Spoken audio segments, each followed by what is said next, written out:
In this video, how to get citizenship in Paraguay. Of course, everybody knows Paraguay residency is extremely popular. And then everyone, of course, asks, well, how do I get citizenship? How likely is it to get citizenship? So in this video, we're going to give it to you straight up, how to get citizenship, the process, the requirements, the benefits, all that good stuff, so that you understand as well as possible your citizenship options in South America and in Paraguay, of course. So Paraguay is an appealing option, of course. It's a very strong second passport in South America.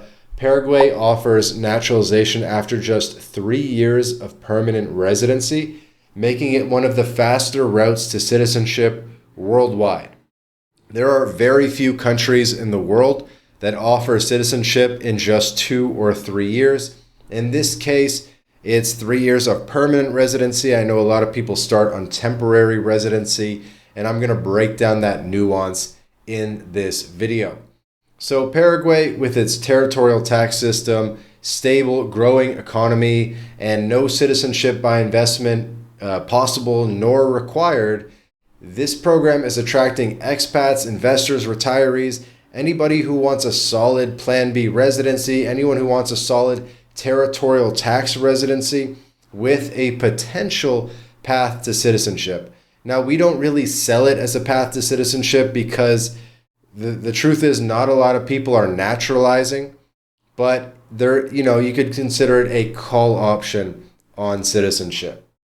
The process is governed by the national constitution and handled by the Supreme Court of Justice, as well as a number of other agencies in Paraguay. So what exactly is the path to citizenship? Who is involved? Let's go into a bit more detail. Paraguay citizenship by naturalization is based on residency, requiring you to first obtain permanent residency and then live in Paraguay for 3 years before applying. Now, I have seen people argue online that maybe you could, or suggest, I should say. I've seen people suggest that you could apply for citizenship after 3 years of residency total, meaning 2 years of temp and then 1 year of permanent. I don't really think that's the case. I really think it needs to be 3 years of permanent. There is, of course, a direct path to permanent residency with the Suase Investor Program, or if you start on temp, you're looking at a 5-year path to citizenship, or should I say a 5-year path to being eligible to apply for citizenship. If you manage to get it, unlike some nations with generational limits, Paraguay allows foreigners to become citizens without renouncing their nationality, although this is also an interesting area that we need to go into detail in this video. But dual citizenship is essentially permitted, and then once you have the citizenship, it's unlimited generations. Your children will be able to get it. Your grandchildren will be able to get it. People don't really realize this about Latin American countries, but the citizenship goes unlimited generations. As long as you keep registering people, as long as you have your next child, ideally after you become a Paraguayan citizen, the citizenship will be transmitted to them, and then they can transmit it to their kids, and so forth. Now, coming back to the idea of renunciation, so Paraguay has treaties with Spain, Italy, and I believe other Latin American countries as well, that no renunciation is required. So if you have multiple passports, you should use the one that doesn't require renunciation if you can. If you have a Spanish passport or a Latino passport or an Italian passport. So we have lots of clients that are Italian American, and we have them apply for residency with their Italian passport. We have clients that are Honduran American, things like that, and we have them apply with their Latin passport to sort of avoid the renunciation issue. Now, there is a renunciation issue in Paraguay for everybody else. So for the Canadians, the Americans, and other Europeans listening to this, there is sort of an issue where Paraguay requests that you renounce your previous citizenship. But it's generally considered to be ceremonial in nature, meaning you don't actually have to renounce. for Americans, you might be aware that if you sort of pledge allegiance to a foreign country, it doesn't count as a renunciation unless you actually renounce via a formal renunciation process in front of an American consular officer. You have to make an appointment. You have to go to the consulate. You have to say, hey, I would like to renounce. Okay? So just simply saying to Paraguay, signing a piece of paper saying, yep, I renounce, I relinquish my previous nationalities, that has no legal bearing in the United States. Now, in other European countries, I don't know the constitution of all 50 plus European countries, so, your mileage may vary there a little bit, but certainly for Americans, you don't actually have to renounce. Canadians, I'd have to double check. We haven't had a Canadian get there quite yet. And then once citizenship is granted, skipping ahead, you'll enjoy a passport ranked around 35th globally with visa-free access to over 140 countries, including the Schengen area and Mercosur countries. It's a foundational Mercosur member, along with Uruguay, Brazil, and Argentina, so you have full settlement rights in the Mercosur bloc, as well as the extended Mercosur community, which is basically the rest of Latin America, Colombia, Ecuador, Peru, Chile, etc. So you would actually have residency rights in those other countries as well. I know a lot of people tout these residency rights benefits, but you need to read the fine print there as well, because a lot of these countries, they say for naturalized citizens, you have to wait at least 2 years before you can settle, or a certain number of years. So it's not like you can just become a naturalized Paraguayan and the day you have your passport, you can just move to Colombia necessarily. Each country has their own individual rules around the settlement rights, and you need to specifically look at those settlement rights for naturalized citizens, because again, some of the countries have rules that say naturalized citizens, it has to be after 2-3 years, whatever. So that's something to keep in mind, something that you probably won't hear in any other YouTube video. Citizenship, back to benefits a little bit, also provides voting rights, full access to public services, although you really get most public services. Even just as a temporary resident, you get access to free healthcare. And most importantly, as I mentioned, the ability to pass it to future generations, unlimited generations. The process in 2025 emphasizes integration. You need to have no criminal record.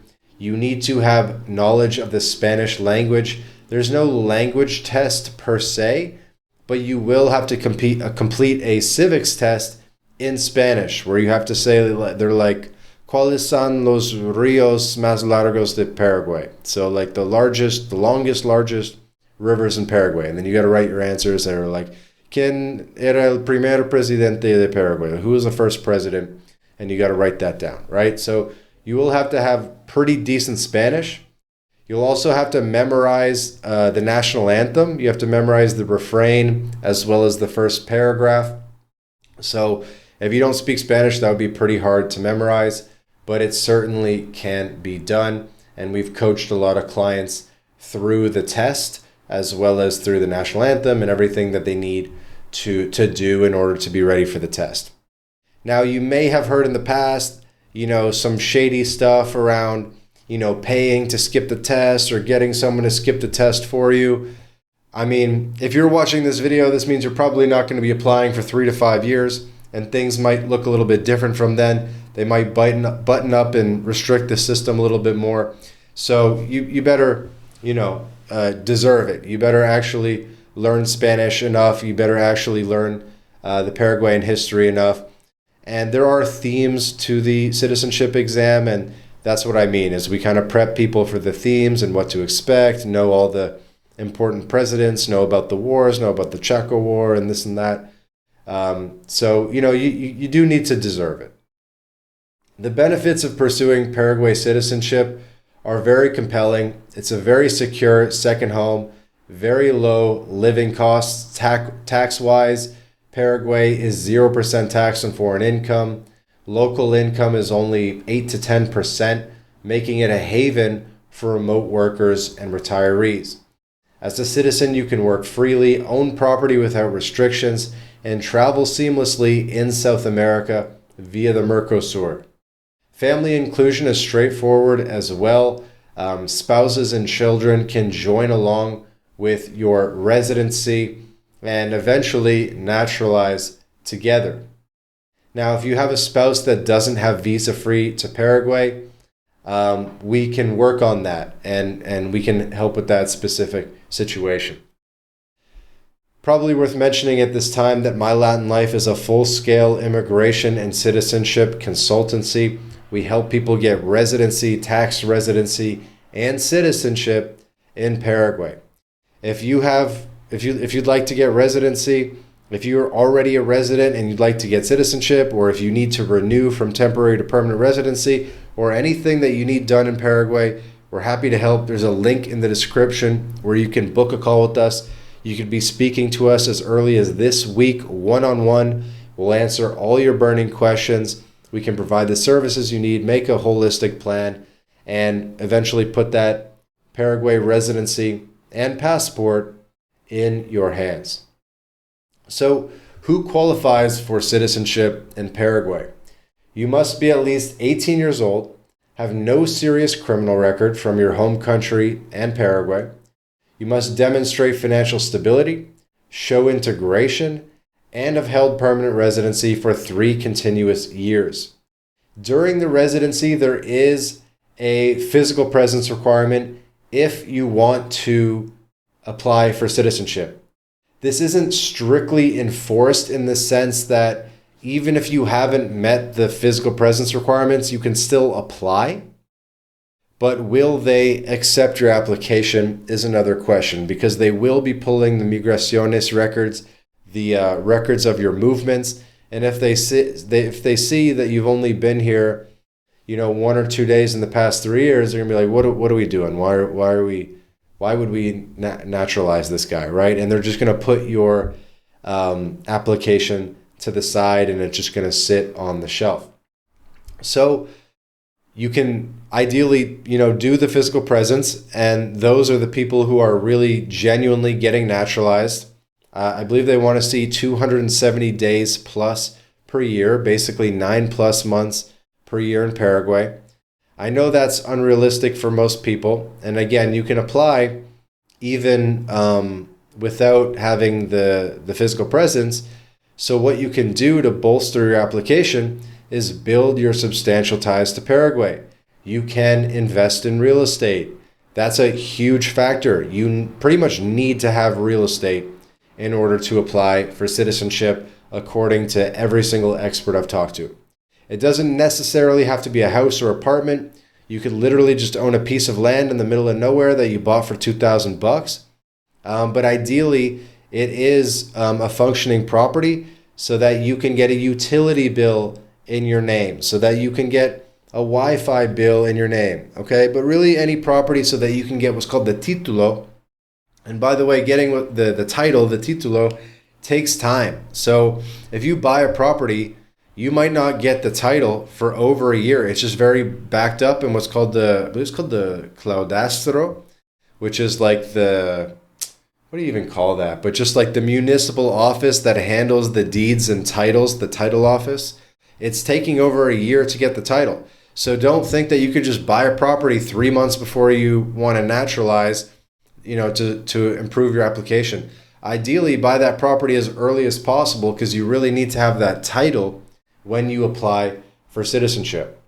And then, of course, there's other things that you can do to bolster your application. You can have a Paraguayan company. That would be very, very helpful. You can hire Paraguayans. You can pay tax. You pretty much need to have a RUC, which is the tax ID. If you have a car in Paraguay, if you have, maybe a residential lease agreement, maybe because a lot of people, they might buy a condo and then rent it out or put it on Airbnb. If separate from that, you also have a lease agreement, that would be helpful as well. So there's all these things that you can do to build your ties to Paraguay and to improve your profile and your application, right? Because the Supreme Court is going to review applications holistically, and they're going to look at the genuine intent to integrate and the genuine intent to become Paraguayan. Because you got to keep in mind, like Paraguay, it's how do I put it? It's almost like an ethnicity. Like, it's the Guarani people. People speak the Guarani language. To be Paraguayan almost is like an ethnicity. And yes, there are Germans and there are Italians and there are Europeans and, different native groups, indigenous groups in Paraguay. But it is sort of a tribal country. It's not like the US where like anybody can be American. It's not like Argentina where anybody can be Argentine, kind of. Even that one's debatable. But with Paraguay, they are favorable to Europeans, but it's not like anyone can be Paraguayan. Like, you really have to want it. You really have to show the effort, because they have this sort of sense of shared history and shared culture. If you know anything about the War of the Triple Alliance, the Paraguayan War, I mean, they lost 70-80% of their population defending their country against Brazil, Argentina, and Uruguay and the British at the same time. So they managed to hang on to this country, and they're very proud of their country, and so you really got to respect that. So now let's walk through the path to citizenship in Paraguay step by step in 2025. It starts with residency, as we mentioned, as citizenship requires 3 years of permanent status. The full journey is probably going to take multiple years even after applying, minimum 1 year, but probably 2-3 years or more after applying to finally get the citizenship. So if you're looking for a quick path to citizenship, this isn't it, and we could recommend another country for you like Mexico or Uruguay. And by the way, book a call, link in the description, and we can lay out all your options there. But the process, so step 1, apply for temporary or permanent resident status. If you start on temporary residency, after 2 years on temp, you will be renewing to permanent residency. Okay, so you apply for permanent with similar docs. You'll need another police certificate in order to renew to permanent. Now, I know no physical presence is particularly required on temporary resident status, 1 day every 365 days, while on temporary status. So really the time, like the 270 days a year I mentioned, that really starts when you hit permanent resident status. So live as a permanent resident for 3 years, maintain status by visiting Paraguay as frequently as possible, living there essentially if you can, complying with your taxes, paying taxes, filing your tax obligations, and building your integration evidence by community involvement and all the things we mentioned earlier to increase your substantial ties. Step 4, prepare for naturalization after 3 years. Gather docs like your CV, the photos, passport, birth certificate, criminal records, permanent residency certificate, your vida y residencia, which is the life and residence certificate, police background check, ID copies, work certificate or asset proof, your sworn affidavits, and your lawyer sponsorship. Forgot to mention, or I guess now's the perfect time to mention, that you cannot submit directly for Paraguayan residency. You have to be sponsored by a lawyer. If you're looking for a lawyer to sponsor your Paraguay citizenship application, we can help. We have cheap lawyers that'll just get the process done but don't really have connections. And we have expensive lawyers that have connections that can move you through the system very swiftly. So up to you what you're looking for. But at MyLatinLife, we got it all. And the first step to work with us is to book a call, link in the description. We have lawyers specifically for citizenship. And by the way, a lot of the residency lawyers don't really deal with citizenship. It really is sort of a specific skill set to do citizenship. Okay? So you'll submit to the Supreme Court. You'll file through your Paraguayan lawyer at the Palacio de Justicia in Asunción, which is in the downtown. You'll sign a sworn declaration. You'll do your exam. the reviews, the interviews. There's probably going to be a home visit as well where they visit you at your house. And then you're looking at the processing time. Processing time, as I mentioned, it's going to be 6 to 12 months at a bare minimum, probably several years. You might have heard that the Supreme Court, there's, I think it's 9 Supreme Court judges that all need to individually sign off on your application. And so it takes a long time to get through that process. The final step is receiving approval in the oath. If granted, take the citizenship oath, get your Carta de Naturalización, and apply for the new cédula, which is like a citizen cédula, as well as your Paraguayan passport. Again, the process requires a lawyer and in-person elements, but can also be managed remotely, a lot of it, with a power of attorney. Once granted, Paraguayan citizenship is lifelong and irrevocable unless renounced or obtained fraudulently. No renewal is needed for the citizenship, just the passport, which is valid for, I believe, 5 years, and that's renewed separately, and that can even be renewed through the consulate if necessary. While the path is accessible, there are drawbacks. Bureaucracy can delay approvals. The 3-year residency requires commitment and potential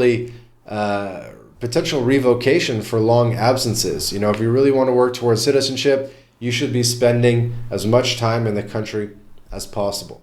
You'll need language and integration proof, which add hurdles for non-Spanish speakers. But the idea is if you're spending the majority of the year there for 3+ years, that you would learn the language enough to write the citizenship exam.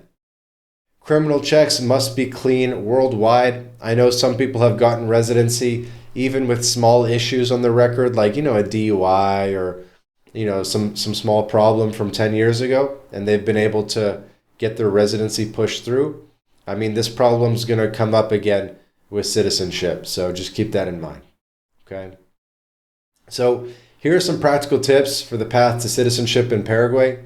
First, start with residency, of course. If you're in a rush, go straight to permanent residency, and we have vehicles for that where you can invest the $70K and go direct to permanent residency. Or if you don't want to invest, you can start as a temporary resident. Just know you're basically adding 2 years to the timeline to citizenship. So you're looking at 5 years before applying instead of 3 years before applying. Second tip is apostille all your docs early. Know what date that you can submit your application. So as soon as you hit that 3-year mark of PR, you can submit your application the next day. So get everything apostilled ahead of time. Get everything in order. You need to get a lot of stuff notarized. You got to print a lot of copies. So just get everything ready weeks and months in advance. What else? Learn the national anthem. I mean, it takes time to memorize the national anthem. You could, what I tell my clients to do is make it the background on your phone.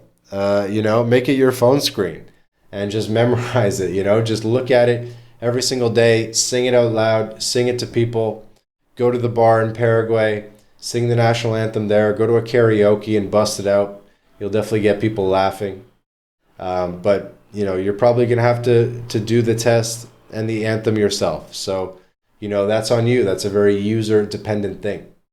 Another tip, pick a good lawyer. Maybe interview multiple lawyers. Find a lawyer that's actually processed naturalization cases successfully. Ask them how many cases they've done. Ask them how long it takes. Ask them what types of cases they do. Some lawyers focus on working with, Ukrainians and Russian speakers. Some focus on the German crowd. And then some focus on people from other Mercosur countries like Bolivians and stuff like that. So each lawyer kind of has their specialty and know how integrated they are, what kind of connections they have. All the lawyers will tell you they have really good connections, but you got to suss out, like, does this guy know the president? Like, does this guy know some ambassadors and stuff? Or does he just kind of know the workers at the Palacio de Justicia? Because there are sort of different levels to this thing. So I think that's all the tips for now. Again, check out our video on the SWASE program if you're interested in potentially going directly to permanent residency. Paraguay's path to citizenship is possible if you follow all the right steps, but it's certainly not guaranteed, which is why we tell people have multiple residencies in Latin America. You want to have multiple irons in the fire. Get Panama residency so that you can work towards citizenship there. Get Mexico residency so that you can work towards citizenship there. Paraguay, same thing, because you never know which one's ultimately going to work out. But Paraguay, I mean, it's a great residency, it's a great tax residency, and definitely a potential path to citizenship. So that's the full guide to citizenship in Paraguay. If you're on the journey or have questions, drop them in the comments, or better yet, book a call with us, link in the description. And if this video helped, if you learned something here, please give a thumbs up, like the video, subscribe to the channel, and we'll see you in the next